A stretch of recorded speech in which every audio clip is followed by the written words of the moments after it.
Hello everyone, welcome to my channel. Today we are going to learn about data structures in Python. Let's start our class. What are data structures?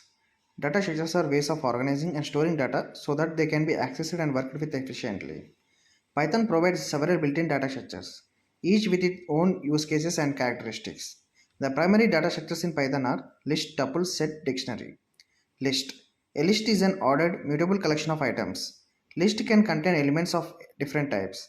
We will write a program for creating and altering a list at the end of the class. What is slicing? Slicing is a way to retrieve a subset of elements from a list.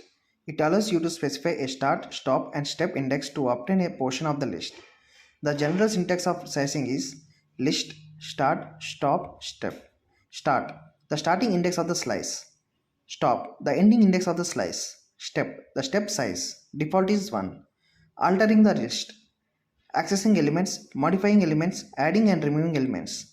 We will see each operations with a Python program.